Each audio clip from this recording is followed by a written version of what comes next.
एकोनसप्ततितम पृष्ठे संकल्पादेव तु तच्छ्रुतेः इत्यारभ्य इदानीं पठ्यते। संकल्पादेव तु तच्छ्रुतेः इत्यारभ्य अनावृत्तिशब्दादित्येवमन्तैः सूत्रैः सायुज्यादिपदं प्राप्तानां व्यापारो दर्शितः। अत्र सगुणब्रह्मोपासनया ये ब्रह्मलोकं प्राप्नुवन्ति तेषां तत्र कीदृश्यं ऐश्वर्यं भवति, अनन्तरम् अनावृत्तिश्च कथं भवति इत्ययं विषयः ब्रह्मसूत्र चतुर्थाध्याय चतुर्थपादे संकल्पादेव तु तच्छ्रुतेः इत्यारभ्य पादसमाप्तिपर्यन्तैः सूत्रैः विचारितः वर्तते। तत्र एते ब्रह्मलोकं प्राप्य संकल्पमात्रेण अपेक्षितान् भोगान् सृजन्ति।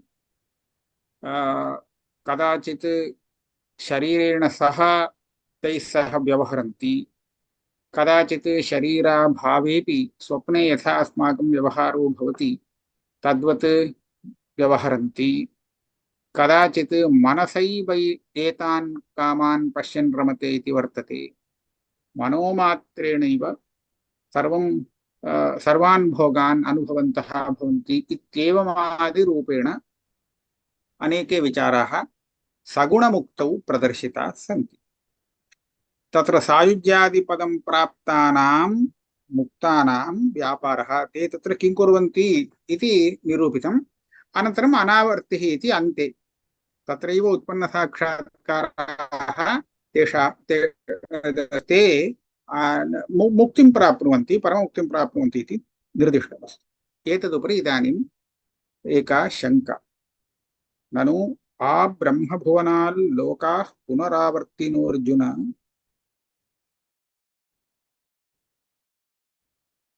मामुपेत्य तु कौन्तेय पुनर्जन्म न विद्यते इति ब्रह्मलोकं प्राप्तानामपि आवृत्तिः स्मर्यते। भगवद्गीतायाम् आब्रह्मभुवनात् लोकाः पुनरावर्तिनः, आवृत्तिनः इत्यपि पाठः अत्र दृश्यते। सोऽपि पाठः योजयितुं शक्यते। आवृत्तम् अस्य येषां अस्ति इति आवृत्तिनः। आवृत्तशब्दात् इनि प्रत्ययः क्रियते चेत् आवृत्तिन् शब्दः भवेत्, तम् आदाय योजनीयः। परन्तु प्रसिद्धः पाठः पुनरावर्तिनः इति अस्ति। किम् उच्यते? ब्रह्मभुवनं नाम ब्रह्मलोकः। ब्रह्मलोकं गतानामपि पुनरावृत्तिर्वर्तते एव।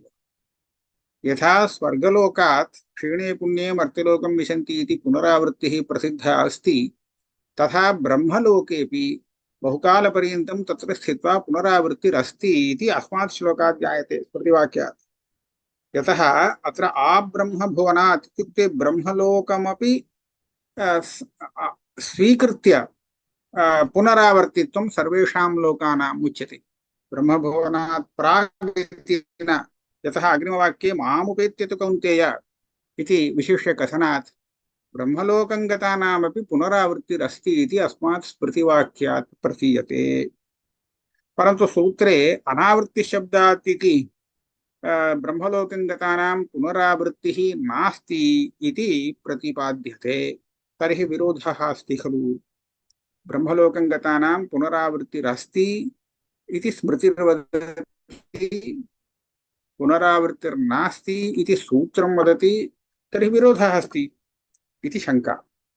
तदा मध्ये शङ्कावारणाय किञ्चित् उच्यते। न च इमं मानवमावर्तं नावर्तन्ते इति तेषाम् इह न पुनरावृत्तिः इति च एवमादिश्रुतिविरोधः इति वाच्यम्। स्मृतौ आब्रह्मभुवनाल् लोकाः पुनरावृत्तिनः अर्जुन इति यदुक्तं तदेव सम्यक्। अनावृत्तिशब्दादिति तु न युक्तं। किमर्थं? तत्र अनावृत्तिः या उक्ता सा अनावृत्तिः आत्यन्तिकी अनावृत्तिर्न। तत् कथं ज्ञायते? श्रुतौ एव इमं मानवमावर्तं नावर्तन्ते इति अस्ति। अस्मिन् मन्वन्तरे तेषाम् आवृत्तिर्नास्ति। तर्हि अग्रिममन्वन्तरे पुनः ब्रह्मलोकात् ते आगच्छेयुः इति प्रतीयते। तेषाम् इह न पुनरावृत्तिः इति बृहदारण्यके अस्ति।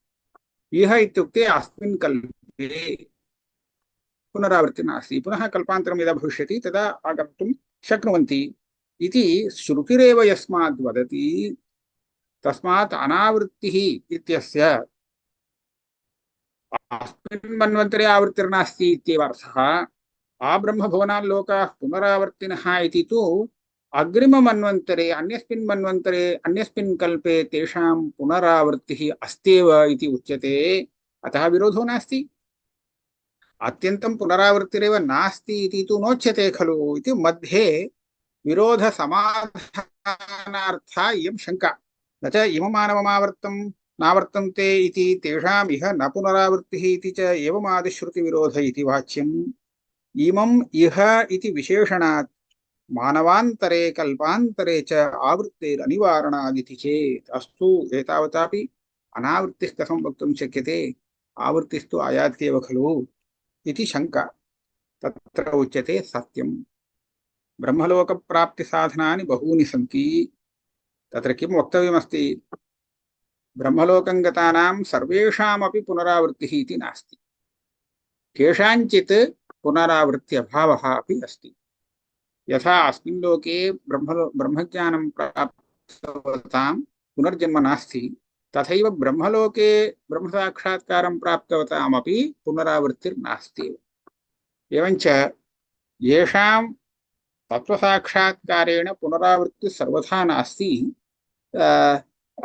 ते एव सूत्रे निर्दिष्टाः अनावृत्तिशब्दात् अनावृत्तिशब्दात् इत्यत्र। एवञ्च आब्रह्मभुवनात् इति स्मृतौ तत्त्वज्ञानं येषां न सञ्जातं तेषां तु ब्रह्मलोकात् पुनरावृत्तिरस्त्येव इत्येतत् तात्पर्यकं वर्तते। अतः विरोधो नास्ति इति अग्रे समाधानम् उच्यते। सत्यं ब्रह्मलोकप्राप्तिसाधनानि बहूनि सन्ति। अधिकारी तारतम्यानि च बहुविधानि सन्ति। तैः साधनविशेषैः अधिकारी तारतम्यैश्च सालोक्य सामीप्य सारूप्य सायुज्य प्राप्ति इदं पूर्वमुक्तम्। तस्य साधनविशेषः वर्तते, अधिकारितारतम्यं वर्तते, अत एव कस्यचित् सालोक्यं कस्यचित् सामीप्यम् एवं सगुणमुक्तौ वैषम्यं वर्तते, तारतम्यं वर्तते इति। अहङ्ग्रहोपासकानाम् उपास्य तादात्म्यरहितानाम् एकम् उपासनान्तरानुष्ठानवताम् कर्मविशेष अनुष्ठानवताम् ज्ञानरहितसन्न्यासिनाञ्च ब्रह्मलोकगमनम्। एतेषां सर्वेषामपि ब्रह्मलोकगमनम् उक्तमस्ति। अहङ्ग्रहोपासकानामपि ब्रह्मलोकगमनम्।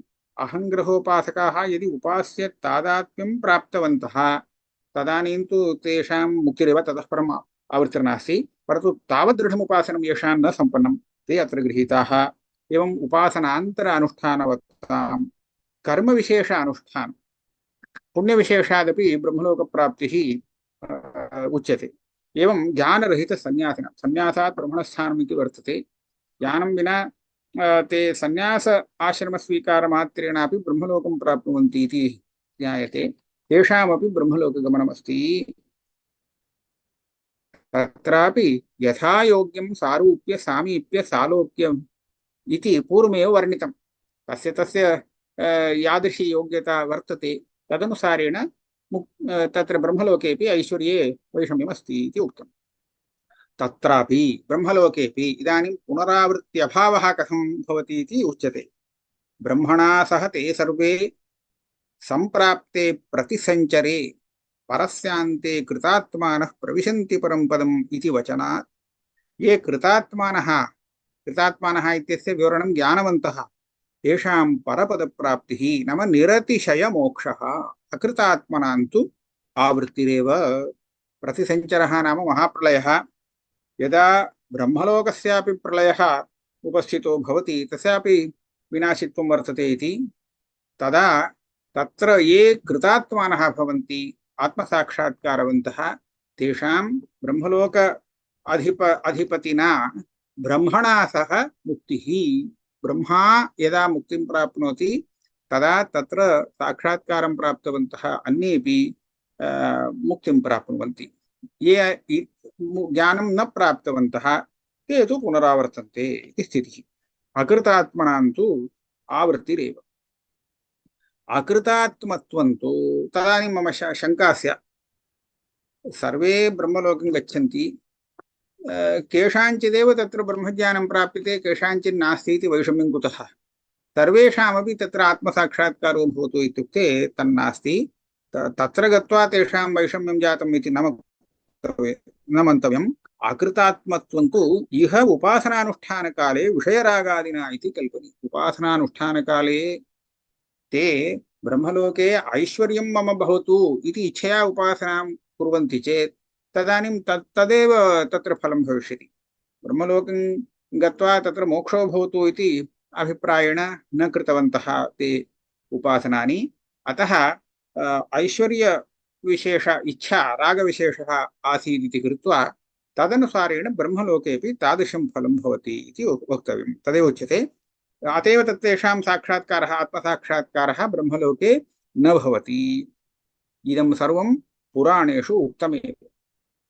इहैव इतः परं किमुच्यते, ब्रह्मलोकप्राप्तिपर्यन्तं नास्ति, इहैव देवता तादात्म्यसाक्षात्कारपर्यन्तम् उपासनवताम् अहङ्ग्रहोपासनमपि देवता तादात्म्य आविर्भावपर्यन्तं ये कृतवन्तः तेषां सगुणसायुज्यप्राप्तिरेव। तेषां सगुणसायुज्यम् उपासनानुसारेण भविष्यति। तेषां मुक्तिः ज्ञानञ्च सिद्धमेव। तेषां पुनरावृत्तिः तद्विषये नोच्यते। तेषां तु क्रममुक्तिः इति उच्यते। किञ्च उपासनाङ्गमन्त्रेऽपि भूत्वा शरीरम् अकृतं कृतात्मा इति क्रममुक्तिः अभिहिता। नाम ब्रह्मलोकं गतानां केषाञ्चित् क्रममुक्तिः भवति, अतः तेषाम् आवृत्तिः सर्वथा नास्ति इत्येवंशः उपासनाङ्गमन्त्रेऽपि द्योत्यते। तत्र शरीरं सर्वथा त्यक्त्वा अहं गच्छामि इति खलु सः वदति। तस्मात् क्रममुक्तिः तत्रापि सिद्धा।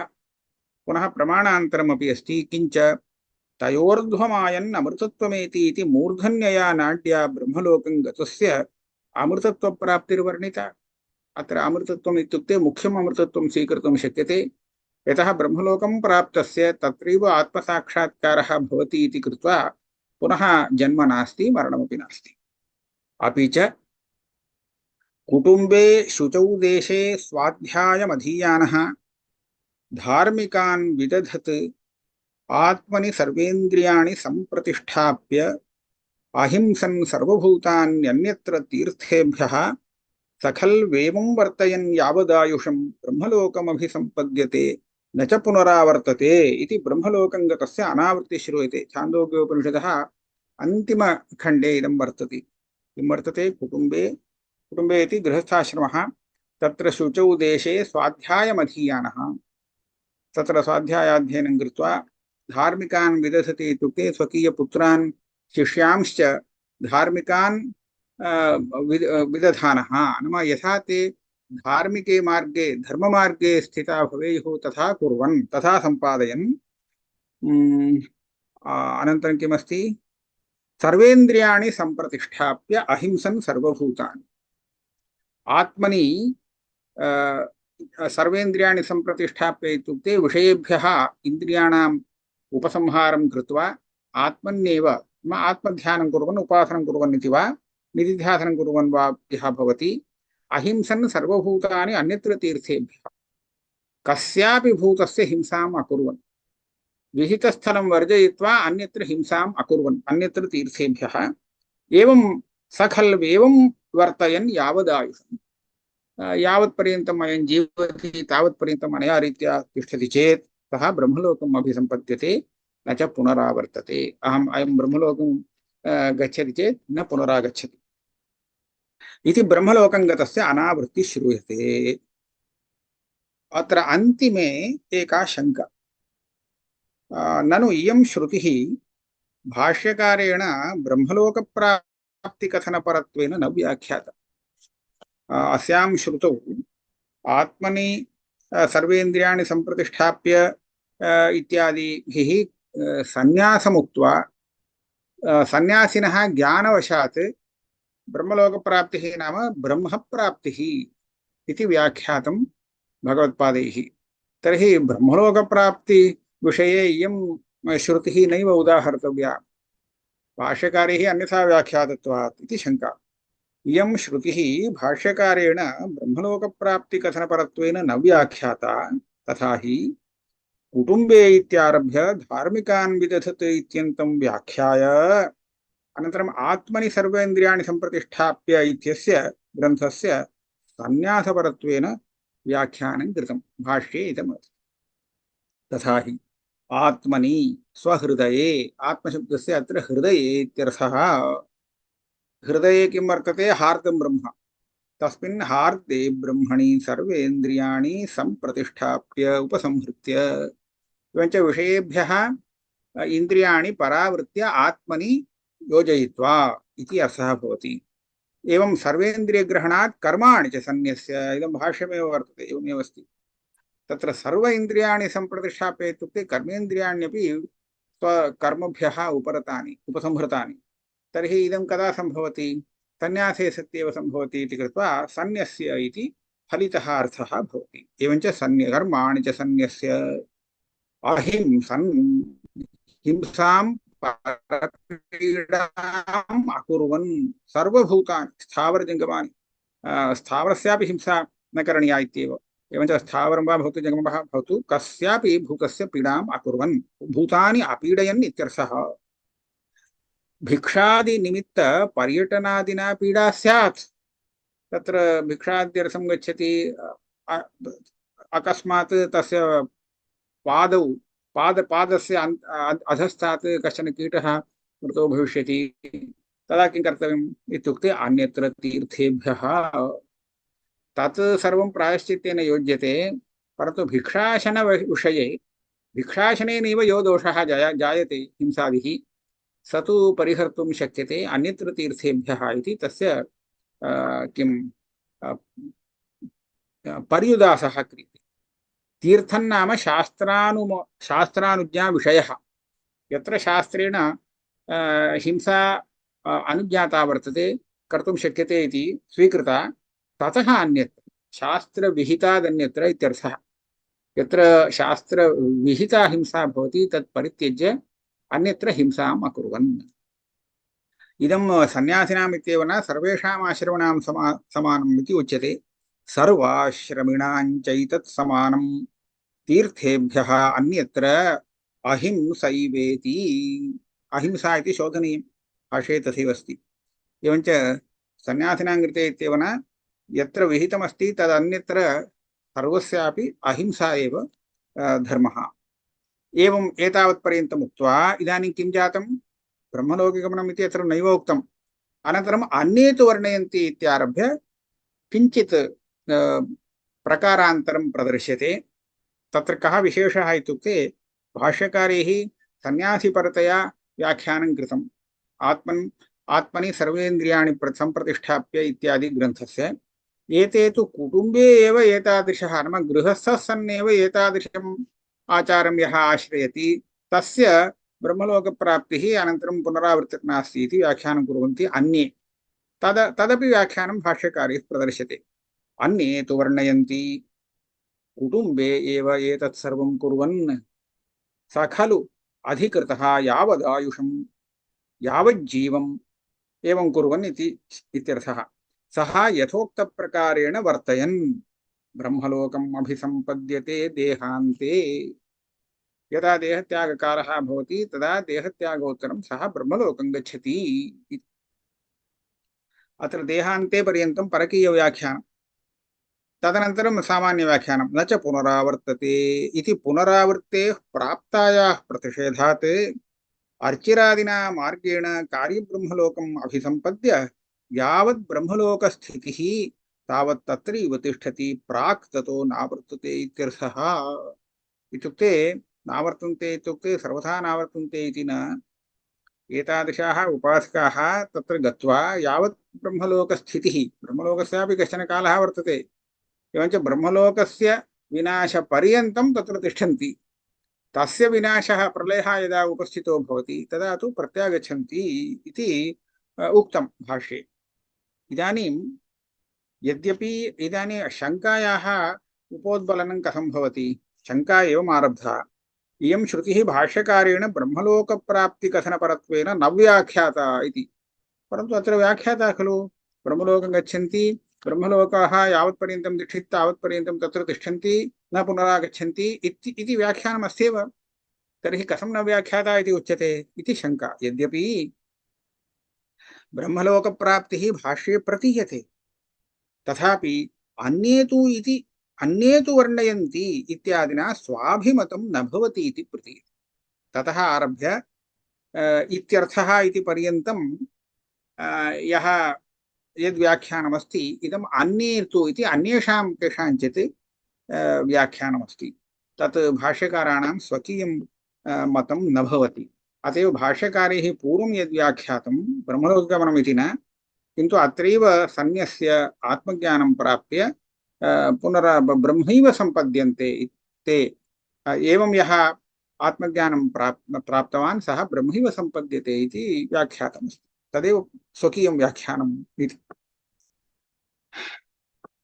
ननु तदेव अन्ये तु वर्णयन्ति इत्यादिना स्वाभिमतं न भवति इति प्रतीयते। तद्व्याख्यानं स्वकीयं नास्ति इति प्रतीयते। ननु तस्य व्याख्यानस्य युक्तत्वे अनभिमतत्वं कथम् इति चेत् द्वितीयं व्याख्यानं भाष्यकारैः प्रदर्शितं। तदपि समीचीनमस्ति चेत् किमर्थं तत् त्यक्तव्यं? भाष्यकाराणां तद् अनभिमतम् इत्यत्र किं बीजं तदा उच्यते। तथा हि तत्र दोषाः सन्ति। व्यवहितान्वयदोषः। कथं व्यवहितान्वयदोषः? कुटुम्बे एव यावदायुषं स्थित्वा। अत्र वाक्ये आरम्भे कुटुम्बे शुचौ देशे इति एकवारं कुटुम्बे इति अस्ति। तत्र स्वाध्यायमधीयानः इत्यत्र अस्ति, धार्मिकान् विदधते इत्यत्र अस्ति, तस्य अन्वयः अस्ति। परन्तु ततः परं सखल् वेवं वर्तयन् यावदायुषम् इति कुटुम्बे एव एवं यावज्जीवं तिष्ठन् इति तैः अन्वयः क्रियते। दूरस्थितस्य कुटुम्बे इति पदस्य यावदायुषं वर्तयन् इति इत्यत्र अन्वयः क्रियते। अयम् एकः दोषः, व्यवहितान्वयदोषः। एवं कुटुम्बे एव एतत् सर्वं कुर्वन् इति कुटुम्बे इति पदम् अध्याहर्तव्यम्। प्राक् एकवारं पूर्वत्र अन्वितमस्ति, तस्य पुनः अध्याहारं कृत्वा अनुषङ्गं वा कृत्वा अत्र योजना करणीया। तत् क्लेशाय भवति। तथा ब्रह्मलोकम् अभिसम्पद्यते देहान्ते इति देहान्तपदम् अध्याहर्तव्यम्। अस्माकं तु तथा नास्ति। ब्रह्मैव लोकः ब्रह्मलोकः इति यदा उच्यते सः ब्रह्मलोके एव वर्तते इदानीमपि। एवञ्च यः ज्ञानवान् सः ब्रह्मात्मकलोकसम्पत्तिमान् एव भवति, न तु इतः ब्रह्मलोकं प्रति गच्छति इति तस्य अर्थः। एते तु देहान्ते इति वक्तव्यं तैः। यतः उपासनाकाले सः भूलोके एव तिष्ठति, ब्रह्मलोके न तिष्ठति इति कृत्वा देहान्ते सः ब्रह्मलोकं प्रति गच्छति इति कल्पनीयम्। अतः देहान्ते इति पदम् एकम् अध्याहृत्य व्याख्यानं कर्तव्यम् आपतितम्। किञ्च अन्योपि एकः दोषः अस्ति। दोषः इति न, भाष्यकारमते औचित्यं वर्तते। किञ्च आचार्यकुलात् इति ब्रह्मचर्यस्य उक्तत्वात् तत्र आरम्भे कुटुम्बे शुचौ देशे इत्यतः प्रागेव वर्तते। आचार्यकुलात् वेदमधीत्य इति। एवञ्च तत्र ब्रह्मचर्याश्रमः उक्तः। अनन्तरं कुटुम्बे इति गार्हस्थ्यवानप्रस्थयोरुक्तत्वात् आत्मनि सर्वेन्द्रियाणि सम्प्रतिष्ठाप्य इत्यनेन संन्यासोक्ति औचित्याच्च। एवञ्च संन्यासोक्तिः अत्र उच्यते इति समीचीनं। तथा च इयं श्रुतिः ब्रह्मलोकप्राप्तिपरतया भाष्यकारैः न व्याख्याता। अतः इयं श्रुतिः अत्र ब्रह्मलोकप्राप्तौ प्रमाणतया न उपन्यसनीया इति शङ्का। इति चेत् सत्यम् अत्यन्तविरक्तं मुख्याधिकारिणं प्रति श्रुतिस्वारस्यादेवमेवार्थः प्रतीयते। भाष्यकारैः यद्व्याख्यानं कृतं तद्व्याख्यानं सर्वसामान्यस्य कृते नास्ति। अत्यन्तविरक्तः यः वेदान्तेषु मुख्याधिकारी इति उच्यते तं प्रति श्रुतिस्वारस्यानुसारेण व्याख्यातं। तावता द्वितीयं यद्व्याख्यानमस्ति ब्रह्मलोकं गच्छन्ति इति तद्व्याख्यानं सर्वथा अनभिमतम् इति न। अधिकारिविशेषस्य कृते सोऽप्यर्थः स्वीकर्तव्यः एव इति भाष्यकाराणाम् आशयः। अत एव श्रुत्यन्तरं ब्रह्मचर्यं समाप्य गृही भवेत्, गृहाद्वनी भूत्वा प्रव्रजेदिति एवं कोऽपि क्रमनियमः अस्ति वा इत्युक्ते नियमो नास्ति। ब्रह्मचर्यं समाप्य गृही भवेत्, गृहाद् वनी भूत्वा अनन्तरमेव प्रव्रजेत् नियमो नास्ति। यदि वा इतरथा ब्रह्मचर्यादेव प्रव्रजेत् गृहाद्वा वनाद्वा इति श्रुतिः गृहस्थाश्रमम् अप्राप्यापि साक्षात् ब्रह्मचर्याश्रमादेव सन्न्यासाश्रमं प्राप्तुं शक्नोति इति विधिं करोति। तेन किं ज्ञायते? यावदायुषं गृहस्थे एव भवितव्यम् इति व्याख्यानं कृतं किल, तत् नेष्टं, तथा व्याख्यानं नेष्टं। किन्तु क्रमः यः उक्तः अस्ति सः अमुख्याधिकारिणं प्रति उक्तः। यः अमुख्याधिकारी सः ब्रह्मचर्यादेव प्रव्रजेत् इति करोति चेत् तस्य अनन्तरं क्लेशः भवति। अतः तथा न करणीयं। स तु क्रमेण गृहस्थाश्रमं प्राप्य वनाश्रमं प्राप्य अनन्तरं क्रमेण आगच्छतु सन्न्यासाश्रमं प्रति इत्येव तस्य अभिप्रायः। एवञ्च एतादृश अमुख्याधिकारिणां तु उपासनाबलात् ब्रह्मलोकं गतानां ततः पुनरावृत्तिः अस्त्येव। किञ्च भाष्यकारैरपि उक्तम् उपदेशपञ्चके क्रमेण सर्वम् उक्तं। वेदो नित्यमधीयतां तदुदितं कर्म स्वनुष्ठीयताम् इत्यादिना ब्रह्मचर्यं गार्हस्थ्यं च उक्तम्। इदं स्पष्टं वर्तते। अधीयताम् इति ब्रह्मचारिधर्मः, कर्म स्वनुष्ठीयताम् इति तु गृहस्थधर्मः। अनन्तरं निजगृहात् पूर्णं विनिर्गम्यताम् इति वानप्रस्थाश्रमः सूचितः। गृहात् विनिर्गम्यताम् इत्येव उक्तं। सन्न्यासः पृथगुच्यते, अतः अयं वानप्रस्थाश्रमसूचकः भागः। अनन्तरं दृढतरं कर्माशु संत्यज्यताम्, शान्त्यादिः परिचीयतां दृढतरम्, अनन्तरं कर्म अनन्तरं परित्यज्यताम् इति आशु परित्यज्यताम्। अत्रैव सन्न्यासः उक्तः इत्यनेन सन्न्यासः साक्षात् उक्तः। अनन्तरं सन्न्यासोत्तरं किं करणीयं? सद्विद्वान् उपसर्प्यताम् इति उपसृप्यताम् इत्यपि अस्ति पाठः। इत्यादिना श्रवणादिकम् उक्तं। तत्र गत्वा श्रवणमन्नादिकं कृत्वा एकान्ते सुखमास्यताम् इत्यनेन समाधिरपि उक्तः। अनन्तरं प्रारब्धं त्विह भुज्यताम् इत्यनेन जीवन्मुक्तिः उक्ता। ज्ञानोत्तरमेव प्रारब्धं त्विह भुज्यताम् इति जीवन्मुक्तिविषयः अत्र प्रदर्श्यते इति। अन्यथा प्रारब्धं तु सर्वोऽपि भुङ्क्ते एव, तत्र को विशेषः? प्रारब्धं तु भोगं विना नैव क्षीयते। तर्हि प्रारब्धं त्विह भुज्यताम् इति किमर्थं वक्तव्यम्? ज्ञानोत्तरमपि प्रारब्धं कर्म भवति। जीवन्मुक्ति अवस्थया प्रारब्धभोगः अत्र निर्दिश्यते। अथ परब्रह्मात्मना स्थीयताम् इति विदेहमुक्तिरपि उच्यते। एवञ्च अमुख्याधिकारिणम् अविरक्तं प्रति तु कथं सर्वकर्मसन्न्यासविधानं? सन्न्यासिनो वा मन्दस्य कथं निर्गुणे ब्रह्मणि निष्ठा? एवञ्च अमुख्याधिकारिणः सर्वकर्म सन्न्यासविधानमपि न सम्भवति। अस्तु, सन्न्यासी कथञ्चित् जातः, तथापि मन्दः वर्तते चेत् तस्य ब्रह्मनिष्ठापि न भवितुमर्हति।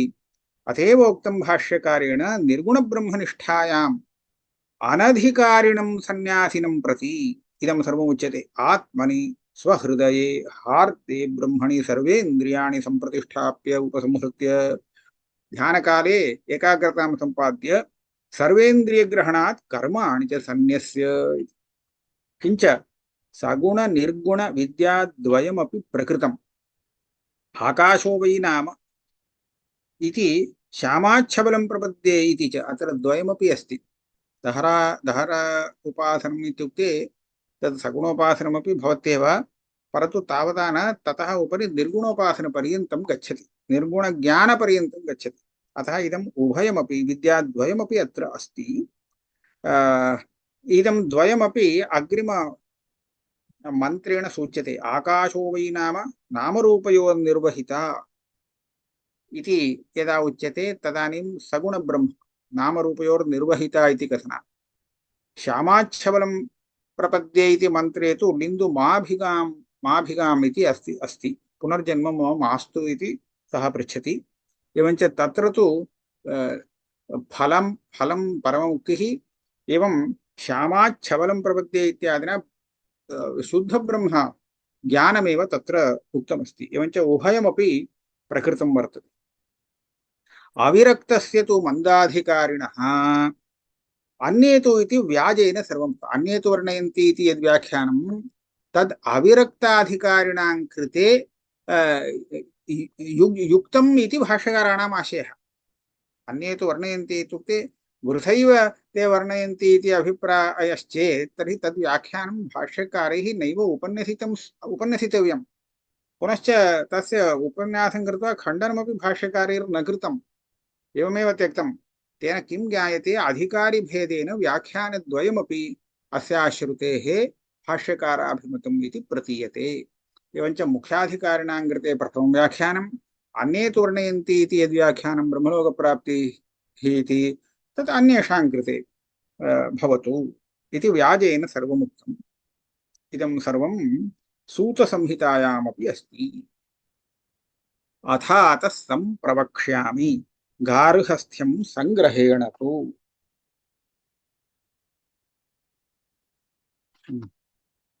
अधीत्य वेदान् विविधान् पूर्वोक्तेनैव मार्गतः। अत्र गार्हस्थ्यं वदामि इत्येव प्रतिज्ञा कृता, परन्तु गार्हस्थ्यात् प्राक् ब्रह्मचर्य आश्रमः अस्ति, तद्विना गार्हस्थ्यं न कर्तुं शक्यते। अतः अधीत्य वेदान् नाम अवर्जनीयः ब्रह्मचर्याश्रमः, तत्र गत्वा एव अन्यत्र कुत्रापि गन्तुं शक्यते। अधीत्य वेदान् विविधान् पूर्वोक्तेनैव मार्गतः नाम शास्त्रोक्तप्रकारेण अधीत्य आचार्यानुज्ञया युक्तः स्नात्वा गार्हस्थ्यम् आविशेत्, गृहस्थाश्रमं प्रविशेत् इत्यारभ्य पुत्रमुत्पादयेत् स्वस्यां पितॄणां ऋणशान्ते। पितृऋण अपाकरणार्थं पुत्रोत्पादनं तेन कर्तव्यं। सत्यं ब्रूयात् प्रियं ब्रूयात् सर्वभूतेषु सर्वदा। एवं एतादृश वाङ्नियमाः परिपालनीयाः। इत्यन्तेन गृहस्थधर्मान् सर्वान् उक्त्वा एवं समाचरन् विप्रः विरक्तश्चेत् गृहाश्रमः। गृहस्थाश्रमे स्थित्वा एवं बहुकालपर्यन्तं तेन स्वधर्मानुष्ठाने कृते सति तस्य चित्तशुद्धौ जातायां वैराग्यं निष्पन्नं चेत् तदा अग्रे गन्तव्यम्। सन्न्यसेत् सर्वकर्माणि वेदान्ताभ्यास यत्नवान्। सर्वस्य कर्मणः सन्न्यासं कृत्वा वेदान्त अभ्यासे यत्नं कुर्यात्, श्रवणमननादिकं कुर्यात्। वेदान्तश्रवणाभावे पतितोऽयं भवेत् ध्रुवम्। सन्न्यासं कृत्वा वेदान्तश्रवणं विना अन्यत्र व्यापृतश्चेत् तर्हि दोषः उच्यते अनेन वाक्येन।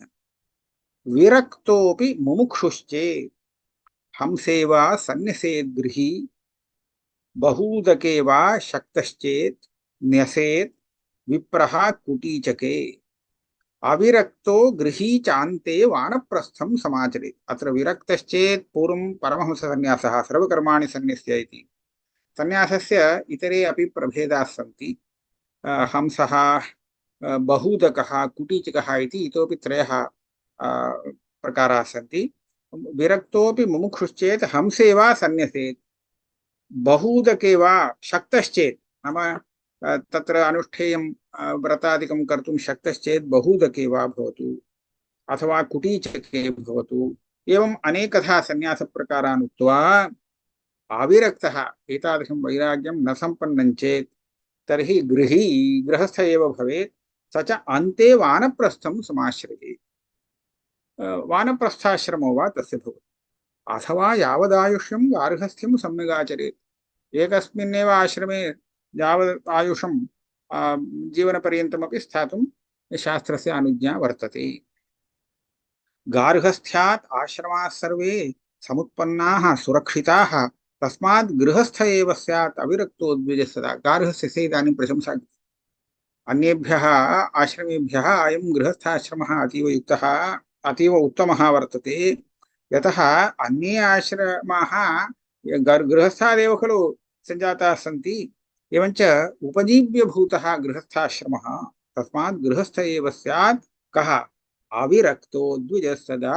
वैराग्यं नास्ति चेत् सः गृहस्थ एव भवतु। तथा च आत्मनि सर्वेन्द्रियाणि सम्प्रतिष्ठाप्य इति गृहस्थ चेत् इदं कथं कर्तुं शक्नोति? आत्मनि सर्वेन्द्रियाणि सम्प्रतिष्ठाप्य ध्यानं कथं कर्तुं शक्नोति? समाधौ कथं सः तिष्ठेत्? तस्य कार्यान्तरं वर्तते खलु इत्युक्ते उच्यते कर्म व्यतिरिक्तकाले कर्मादिकं सम्यक् अनुष्ठाय यदा अवशिष्टः कालः लभ्यते विश्रान्तिसमये एतत् कार्यं कुर्यात्। बाह्येन्द्रियविषयव्यापारम् अकृत्वा हार्दे ब्रह्मणि मनः सन्दधीत इति व्याख्येयम् गृहस्थविषये। एवञ्च गृहस्थविषये श्रुतिव्याख्यानम् अन्यत्, सन्न्यासिविषये श्रुतिव्याख्यानम् अन्यत् इति प्रतीयते। एवञ्च कृत्सनभावात् तु गृहिणोपसंहारः सूत्रमिदम्।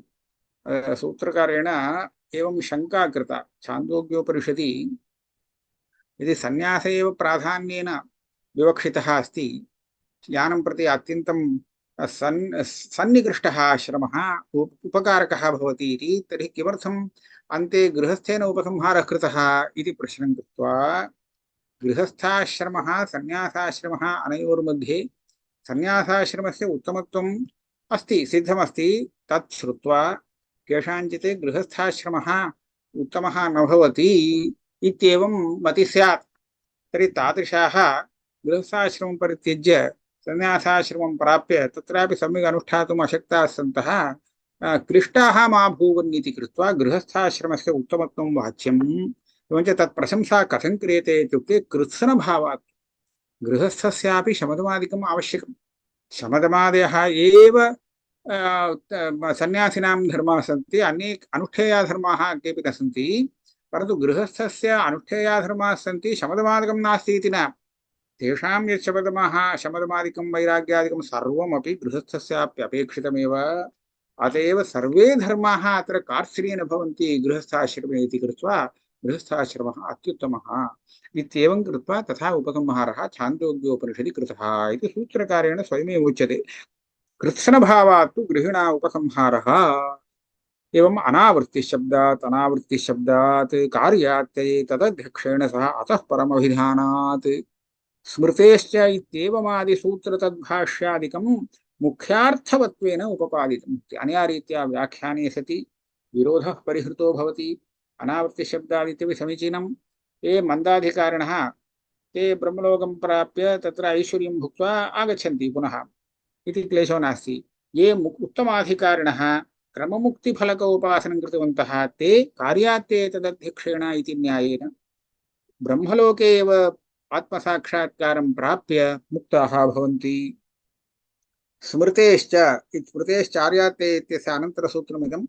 तत्रैव इदं ब्रह्मणा सह ते सर्वे सम्प्राप्ते प्रतिसञ्चरे परस्यान्ते कृतात्मानः प्रविशन्ति परं पदम् इति स्मृतिः उदाहृता खलु, सा स्मृतिरेव अत्रापि गृहीता। इत्येवमादिसूत्रतद्भाष्यादिकं सम्यक् उपपन्नं भवति। इतः परम् एकः अपरः प्रश्नः वर्तते। ननु दहरविद्याप्रतिपादकत्वेन उदाहृतश्रुतिषु एष आत्मा अपसपात्मा ऋतं सत्यं परं ब्रह्म तथा आदिमध्यान्तविहीनमेकं, सर्वासु उपनिषत्सु अत्र उपसंहारः गुणोपसंहारः कृतः खलु, अतः इत्यादि पदसन्दर्भैः निर्गुणब्रह्मस्वरूपमपि प्रतीयते। कथमेतद् उपासकस्य तद् अप्राप्तिः इति चेत्, इदानीम् एष आत्मा अपसपात्मा इति निर्गुणं ब्रह्म, ऋतं सत्यं परं ब्रह्म इति अस्ति, अतः निर्गुणम्, आदिमध्यान्तविहीनम् इत्यादि निर्गुणब्रह्म उपास्यम् इति प्रतीयते। निर्गुणं ब्रह्म उपास्ते, परन्तु निर्गुणं ब्रह्म न प्राप्नोति, ब्रह्मलोके गत्वा ब्रह्मलोके सगुणं ब्रह्म प्राप्नोति इति कथम्? कठोपनिषदि अस्ति, एतदालम्बनं श्रेष्ठम् एतदालम्बनं परम्। किमस्ति अन्यदेकम्, एतद्धेवाक्षरं ब्रह्म एतद्धेवाक्षरं परम् एतद्धेवाक्षरं ज्ञात्वा यो यदिच्छति तस्य तत्। ओंकारोपासनं ब्रह्मदृष्ट्या यद् उपासनं, तत्र अपरब्रह्मदृष्ट्यापि उपासनं सम्भवति, परब्रह्मदृष्ट्यापि सम्भवति। उपासकः अपरं ब्रह्मैव इच्छति चेत् तथा उपासनं करोति, परब्रह्म इच्छति चेत् परब्रह्मदृष्ट्या उपासनं कुर्यात् इति वर्तते। तथा च उपासकः निर्गुणं ब्रह्म उपास्ते किं प्राप्नोति? सगुणं ब्रह्म प्राप्नोति इति तु वैषम्यं समीचीनं न भवति खलु इति शङ्का। कथम् एतदुपासकस्य निर्गुणब्रह्मोपासकस्य तद् अप्राप्तिः इति चेत्, तत् प्राप्तिर्नास्ति इति कथं वक्तुं शक्यते? तत्प्राप्तिरस्ति चेत् पुनरावृत्तिः कथम्? यो यः उपासनां करोति दहर उपासनां सः अवश्यं पुनरावृत्तिरहितः एव भवेत्। सत्यम् उपासकस्य सकलप्रपञ्चविनिर्मुक्तत्वेन ब्रह्म अनुपासकत्वात् त्वं पदार्थशोधनाभावाच्च अहरोपासनमेव करोति परन्तु सकलप्रपञ्चविनिर्मुक्तत्वेन ब्रह्मोपासनं सः न करोति। किन्तु अत्रैव सर्वे कामाः समाहिताः इति सर्वप्रपञ्च समाधानाधारत्वेन रूपेण ब्रह्मोपासनं करोति। अतः यद्यपि तत् वस्तुतो निर्गुणमिति निर्देशो वर्तते परन्तु अयम् उपासकः तेन रूपेण तस्य अनुसन्धानं न करोति। किञ्च त्वं पदार्थशोधनमपि नास्ति। यावत्पर्यन्तं त्वं पदार्थशोधनं नास्ति तावत्पर्यन्तं महावाक्यार्थज्ञानं नास्ति। यतः त्वं पदार्थस्य खलु तत्पदार्थेन अभेदः महावाक्येन बोधनीयः अस्ति। तत् शुद्धस्यैव त्वं पदार्थस्य महावाक्येन ब्रह्माभेदः बोधयितुं शक्यते। एवञ्च शोधनं विना केवलं परब्रह्मोपासनमात्रेण महावाक्यार्थबोधः नैव सम्पद्यते। अत एव एतादृश उपासकाः ब्रह्मलोकं प्राप्यापि पुनरावर्तन्ते इति उक्तम्। अत्र तु गुणवत्वेनैव उपासनं गुणवत्वेन उपासनं तथैव विहितं किल। अतः तादृशगुणवत्वेनैव उपासनं विहितं। तद् वस्तुतः निर्गुणं ब्रह्म भवेन्नाम परन्तु उपासनं तु गुणवत्वेन। गुणानां धर्मिणमन्तरा स्वातन्त्र्येण उपासना संभवात्। केवलं गुणानाम् उपासनम् इति न वक्तुं शक्यते। गुणवत्तया ब्रह्मणः एव उपासनं। धर्मिणं विना गुणानाम् उपासनं नास्ति, न सम्भवति। इति धर्मिणमन्तरा गुणानां स्वातन्त्र्येण उपासना असम्भवात् आत्म परब्रह्मपदादि उपादान एष आत्मा अपहतपात्मा इति हार्दाकाशं प्रकृति उच्यते।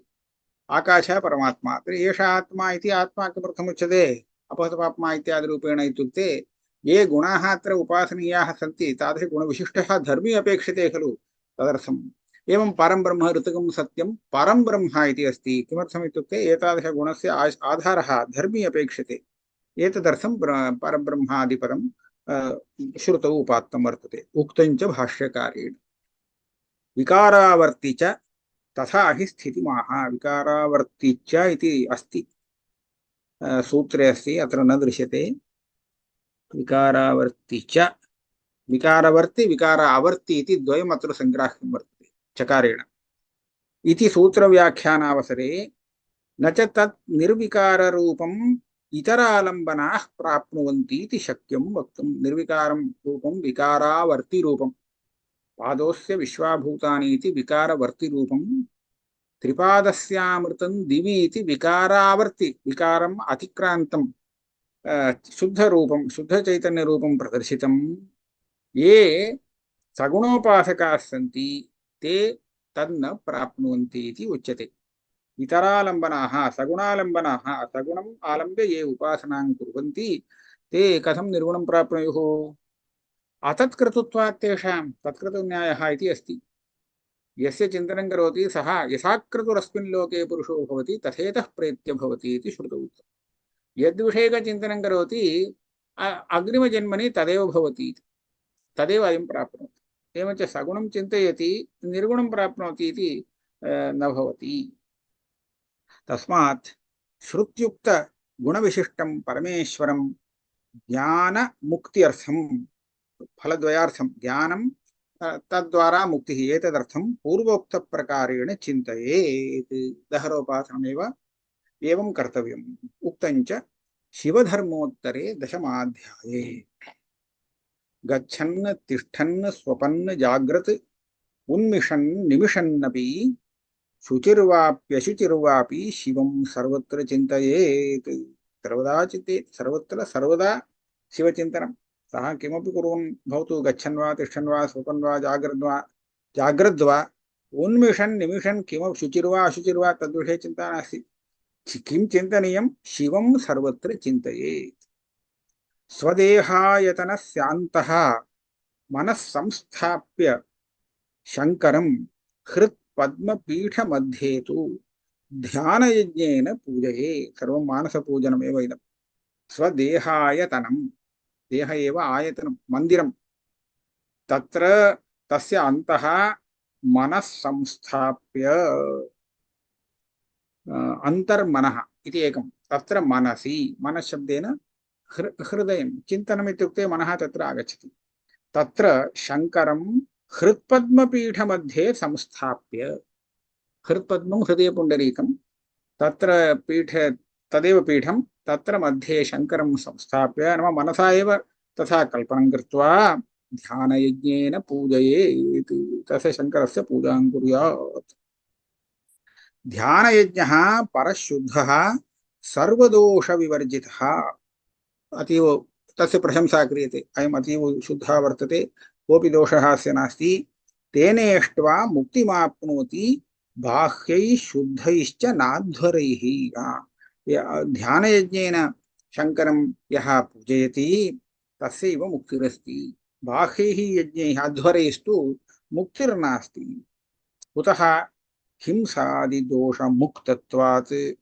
विशुद्धश्चित्तसाधनः ध्यानयज्ञः परः तस्माद् अपवर्गफलप्रदः बाह्येषु यज्ञेषु हिंसादिदोषाः सन्ति विहितत्वात् ते अनुष्ठीयन्ते परन्तु हिंसादेस्तु सन्त्येव परन्तु ध्यानयज्ञे ईदृशः दोषः नास्ति अतः सः चित्तसाधनः विशुद्धश्चित्तसाधनः सः स्वयं विशुद्धः अतएव चित्तशुद्धिमपि साधयति ध्यानयज्ञः तस्मात् परः सः अपवर्गफलप्रदः अपवर्गः मोक्षफलप्रदः मोक्षसाधन ज्ञानफलप्रदः ज्ञानरूपफलप्रदः इत्यपि वक्तुं शक्यते अपवर्ज्यते अनेनेत्यपवर्गः इति तृतीया करणव्युत्पत्तिः क्रियते चेत् तदानीं ज्ञानम् इति लभ्यते तत्फलप्रदोऽपि भवति तस्मात् अशुद्धं स्वर्गीयम्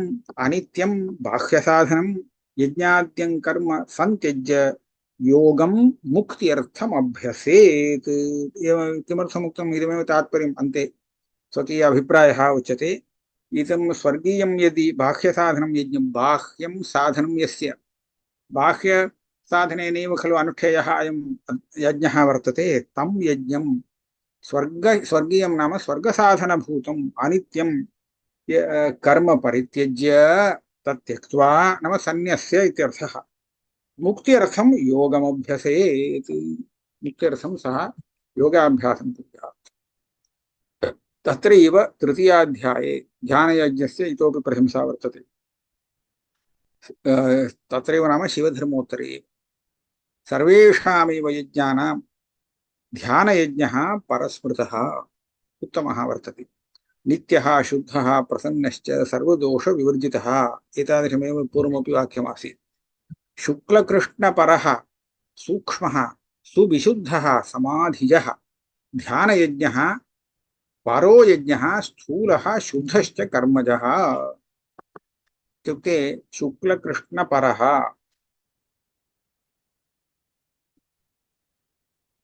अत्र इतः प्राक् एतादृशशब्दाः व्याख्याताः एकत्र शुक्लकृष्णादिशब्दाः अत्र तु सः सूक्ष्मः अहम् एकवारं दृष्ट्वा अग्रिम पाठे वदिष्यामि शुक्लकृष्णपरः सूक्ष्मः ध्यानयज्ञविषये उच्यते विशुद्धः समाधिजः ध्यानं समाधिः इत्युक्ते इन्द्रियाणां वृत्तिनिरोधः चित्तवृत्तिनिरोधः एकत्र उपसंहारः अतः समाधिजः ध्यानयज्ञः परो यज्ञः स्थूलः शुद्धश्च कर्मजः अयं तु अतीव सूक्ष्मः ध्यानयज्ञः बाह्ययज्ञः यः वर्तते सः तद्विपरीतः वर्तते स्थूलः सः सूक्ष्मः अयं स्थूलः परन्तु बाह्ययज्ञोऽपि शुद्धः एव वर्तते शुद्धश्च कर्मजः विशुद्धैः साधनैः सूक्ष्मैः ध्यानयज्ञस्तु साध्यते साधनानि अपि सूक्ष्माणि बाह्यसाधनानि न सन्ति खलु आन्तराण्येव साधनानि ध्यानयज्ञस्य अतः विशुद्धैः साधनैः सूक्ष्मैः ध्यानयज्ञस्तु साध्यते यस्मात् तस्मात् विशुद्धोऽयम् अपवर्गफलप्रदः इति अन्तर्यागोपचारेण यः पूजयति शङ्करं ध्यानयज्ञेन सततं स याति परमां गतिं पुनः बाह्य शङ्करस्य बाह्यपूजापेक्षया आन्तरपूजा ध्यानपूजाया वर्तते सा उत्तमा इति अत्र प्रतीयते। अन्तर्यागोपचारेण यः शङ्करं पूजयति ध्यानयज्ञेन सततं सततं ध्यानयज्ञेन यः शङ्करं पूजयति स याति परमां गतिं मुक्तिं प्राप्नोति। पुष्पैः यमनियमाद्यैः आत्मैकादशभिः वरैः ओहो दशदिक्षु तथा मध्ये यजन्ति परमेश्वरं कर्मयज्ञात् ये यजन्ति परमेश्वरं यजन्ति परमेश्वरम् एवं मुमुक्षवः उपासकाः यजन्ति इति उच्यते। पुष्पैः यमनियमाद्यैः यमनियमादिकं यद्वर्तते तदेव तच्च आत्मैकादशभिः इति अस्ति। अत्र दश इन्द्रियाणि ज्ञानेन्द्रियाणि कर्मेन्द्रियाणि च आहत्य दश, आत्मा इति मनः एकादशम्। एवञ्च एकादशभिः इन्द्रियैः वरैः उत्तमैः एतान्येव अत्र पुष्पाणि। एवञ्च एतेषाम् इन्द्रियाणां मनसश्च पुष्पत्वम् अत्र भावितं। तैः वरैः दशदिक्षु तथा मध्ये परमेश्वरं यजन्ति। दशस्वपि दिक्षु चतस्रः दिशः अवान्तरदिशः चतस्रः अष्टौ ऊर्ध्वमधः इति दश दशदिक्षु तथा मध्ये परमेश्वरं यजन्ति। कर्मयज्ञात् तपोयज्ञः विशिष्टो दशभिर्गुणैः। कर्मयज्ञापेक्षा तपः दशगुणित अधिकफलप्रदः। जपयज्ञस्तपोयज्ञात् ज्ञेयः शतगुणाधिकः। ओ इदं तु तदपेक्षयापि शतगुणितफलप्रदम्। किं जपयज्ञः शतगुणितफलप्रदः। ज्ञानध्यानात्मकः सूक्ष्मः शिवयोगो महामखः। अस्यापि महामखः महायज्ञः इति शब्दप्रयोगः कृतः। विशिष्टः सर्वयज्ञानाम् असङ्ख्यातैः महामखैः। अयं तु असङ्ख्यातगुणितफलप्रदः वर्तते इति। तत्रैव अत्यल्पोऽपि यथा दीपः सुमहन्नाशयेत्तमः। स्वल्पः एव दीपः अस्माभिः प्रज्वाल्यते परन्तु महत्तमः तेन नश्यति। सः अत्र दृष्टान्तितः। योगाभ्यासस्तथा अल्पोऽपि महत्पापं विशोधयेत्। स्वल्पः एव योगाभ्यासः कृतः अनेन तथापि तेन महान् लाभः, महतः पापस्य निवृत्तिः तेन भवति। अर्धयामं मुहूर्तं वा ध्यायतः परमं शिवं यद्भवेत् सुमहत्पुण्यम् अन्तस्तस्य न विद्यते। एवञ्च अर्धयामपर्यन्तम् अथवा मुहूर्तपर्यन्तमेव परमशिवध्यानं येन कृतं तादृशध्यानजन्यं पुण्यं यदस्ति तस्य अन्त एव नास्ति, तथा बृहत् सुमहत्पुण्यं भवति। यदि अन्तरा विपद्येत ज्ञानयोगार्थम् उद्यतः, ज्ञानयोगार्थम् अयं प्रवृत्तः अस्ति, मध्ये एव जीवनसमाप्तिर्जाता, श्रद्धया गुरुभक्त्या च रुद्रलोकं स गच्छति। तदानीं तस्य नाशः नास्ति, यावत् अनुष्ठितं तावदेव समीचीनं जातम् इति कृत्वा सः रुद्रलोकं गच्छति। अनुभूय सुखं तत्र कुले जायेत योगिनां ज्ञानयोगं तदा प्राप्य संसारम् अतिवर्तते। एवञ्च यत्र अनेन सः योगः स्थगितः तं योगं पुनरनुवर्तयति। रुद्रलोके शिवलोके सुखम् अनुभूय पुनः समीचीने कुले जन्म प्राप्य पूर्वं यत्र त्यक्तं ततः आरभ्य अग्रे ज्ञानयोगमेव अनुवर्तयति, तथा संसारम् अतिवर्तते, मुक्तो भवति। शिवधर्मे प्रथमाध्याये एककालं द्विकालं वा त्रिकालं वापि नित्यशः ये स्मरन्ति विरूपाक्षं विज्ञेयास्ते गणेश्वराः। एवं एककालं द्विकालं त्रिकालं एवं प्रतिदिनं ये शिवं स्मरन्ति ते शिवलोकं प्राप्य गणानाम् अधीश्वरः भवन्ति। सामान्य शिवगणः न, शिवगणानां मध्ये अधिपतिः गणेश्वरः सः भवति। तत्रैव सा हानिः तन्महच्छिद्रं स मोहः सा अन्धमूकता यत् क्षणं वा मुहूर्तं वा शिवमेकं न चिन्तयेत्।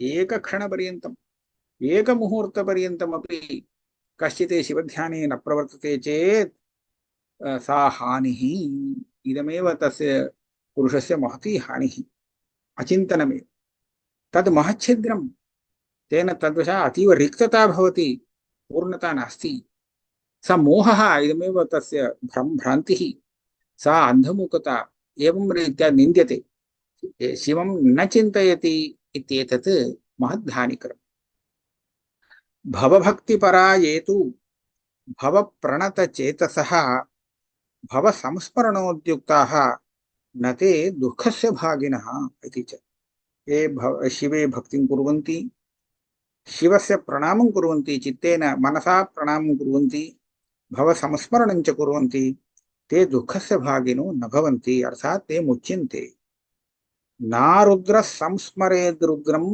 नारुद्रो रुद्रमर्चयेत् नारुद्रः कीर्तयेद् रुद्रं नारुद्रो रुद्रमाप्नुयात् अयं रुद्र एव सन् रुद्रं स्मर्तुं शक्नोति अन्यः रुद्रं न स्मर्तुं शक्नोति अतएव नारुद्रः संस्मरेद् रुद्रम् एवं शिवार्चनं यदा करोति सः स्वात्मानं शिवं भावयन्नेव कुर्यात् एवञ्च नारुद्रो रुद्रमर्चयेत् एवं नारुद्रः कीर्तयेद् रुद्रं रुद्राध्याय कथनावसरेपि तस्य स्वात्मानं शिवं ध्यात्वा सः रुद्राध्यायं पठेत् इति अस्ति नारुद्रः रुद्रमाप्नोति एवञ्च रुद्रो भूत्वा एव अयं रुद्रं प्राप्नोति संपर्कात् कौतुकात् लोभात् भयाद्वापि च संस्मरेत् कीर्तयेत् अर्चयेद्वापि सोऽप्यवश्यं गणो भवेत् अत्र को विशेषः इत्युक्ते साङ्केत्यं पारिहास्यं वा इति अस्ति